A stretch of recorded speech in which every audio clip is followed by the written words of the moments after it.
By the way, isn't that breeze nice? Do you feel the breeze?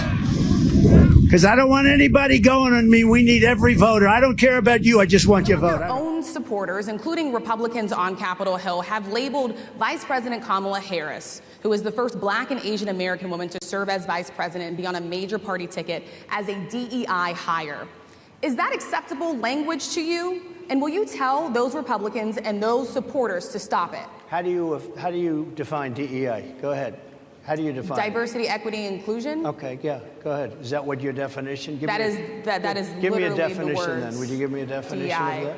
Give me a definition. Sir, of I'm that. asking you a question, a very direct question. Define it for me, if you I just defined it, sir. Sir, do you believe that Vice President Kamala Harris is only on the ticket because she is a Black woman? Well, I can say no. I think it's maybe a little bit different. So I've known her a long time indirectly, not directly very much, and she was always of Indian heritage, and she was only promoting Indian heritage. I didn't know she was Black until a number of years ago when she happened to turn Black, and now she wants to be known as Black.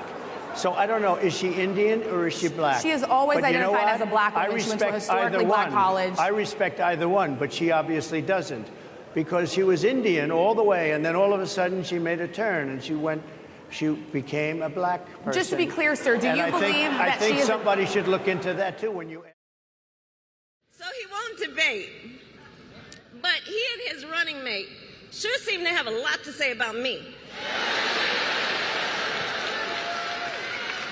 And by the way, don't you find some of their stuff to just be plain weird?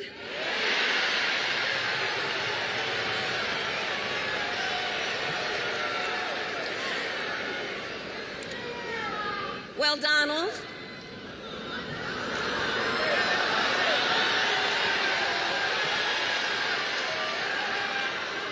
I do hope you'll reconsider to meet me on the debate stage.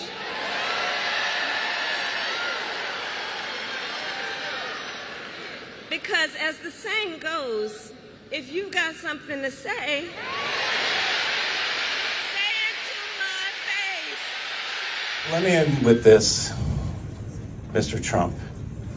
I know you have so much trouble pronouncing her name. Kamala Harris, you can say Kamala, you can say Kamala. If I mispronounce it or not, I couldn't care less. But here's the good news. After the election, you can just call her Madam President. She does have a very nice figure. I've said that if Ivanka weren't my daughter, perhaps I'd be dating her. You know. Oh, it's so weird. The kidney has a very special place in the heart. It's an incredible thing. You know what uranium is, right? It's a thing called nuclear weapons and other things. Like lots of things are done with uranium, including some bad things. And then I see the disinfectant where it knocks it out in a minute, 1 minute. And is there a way we can do something like that by injection inside or almost a cleaning?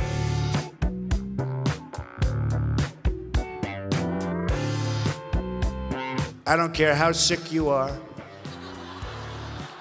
I don't care if you just came back from the doctor and he gave you the worst possible prognosis, meaning it's over. Hang out till November 8th. Get out and vote. We will be creating so much electricity that you'll be saying, please, please, President, we don't want any more electricity. We can't stand it. You'll be begging me, no more electricity, sir. We have enough. We have enough. We have to win this election, most important election ever. We want a landslide that's too big to rig. If you want to save America, get your friends, get your family, get everyone you know, and vote. Vote early, vote absentee, vote on election day. I don't care how, but you have to get out and vote. And again, Christians, get out and vote just this time. You won't have to do it anymore. 4 more years, you know what? It'll be fixed, it'll be fine. You won't have to vote anymore, my beautiful Christians. I love you, Christians. I'm a Christian. I love you. Get out. You got to get out and vote. In 4 years, you don't have to vote again. We'll have it fixed so good you're not going to have to vote. The wall, the barrier, whatever you want to call it, it's okay with me. They can name it whatever they can name it peaches. I hope they now go and take a look at the oranges of the investigation, the beginnings of that investigation. The Mueller report, I wish, covered the oranges, how it started. In the failing New York Times by an anonymous, really an anonymous, gutless coward. You just look. This is the very definition of totalitarianism. Shield and shelter criminal. Look, wait. They sacrifice every day for the furniture and future of their children. And let me begin by wishing you a beautiful, look, you remember this? Do you remember? You came from wherever you came from. And you've really put a big investment in our country. We appreciate it very much, Tim Apple. Mike Bolton, as you know, is in Russia. Mike Pound, Justice Anthony, you know who I'm talking about. Dickinson, Hologic, and Cephahide. Rethink old assumptions and open our hearts and minds to possible and possibilities based on the core principles of fairness and reciprocity. On day one, I will sign a new executive order to cut federal funding for any school pushing critical race theory, transgender insanity, and other inappropriate racial, sexual, or political content. That fires them up. Onto the lives of our children. And I will not give one penny to any school that has a vaccine mandate or a mask mandate.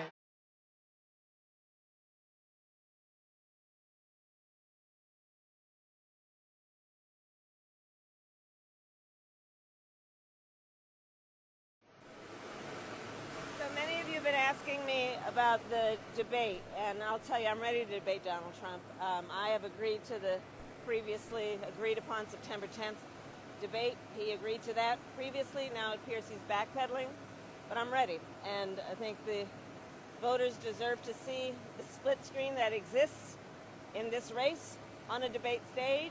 And so I'm ready. Let's go. Right. J.D. Vance, thanks so much for coming on. So tell us that was just a very short snippet of a much longer speech and a really interesting speech that people, I think, should read. But what were you saying? Thanks, Tucker. And by the way, if folks want to help us out, jdvance.com. Every little bit helps if you can throw us a couple bucks. But look, what I was basically saying is that we're effectively run in this country via the Democrats, via our corporate oligarchs, by a bunch of childless cat ladies who are miserable at their own lives and the choices that they've made. And so they want to make the rest of the country miserable, too. And it's just a basic fact. You look at Kamala Harris, Pete Buttigieg, AOC, the entire future of the Democrats is controlled by people without children. And how does it make any sense that we've turned our country over to people who don't really have a direct stake in it? I just wanted to ask that question and propose that maybe if we want a healthy ruling class in this country, we should invest more, we should vote more, we should support more people who actually have kids, because those are the people who ultimately have a more direct stake in the future of this country. But saying something like that drove them, insane. Why?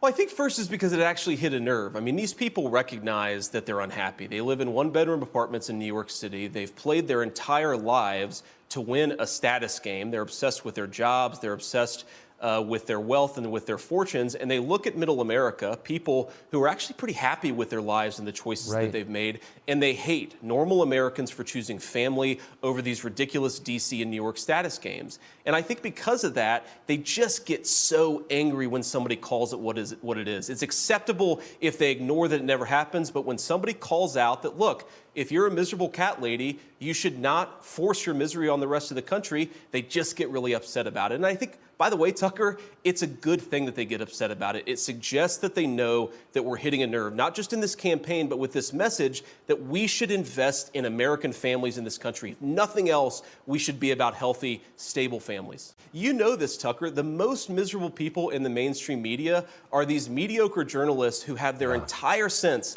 of self-worth wrapped up in their crappy jobs instead of in their families. People who know where they came from, people who go home at night and see the face of a smiling kid, whatever their profession, I think they're happier, I think they're healthier, and they're going to be better prepared to actually lead this country.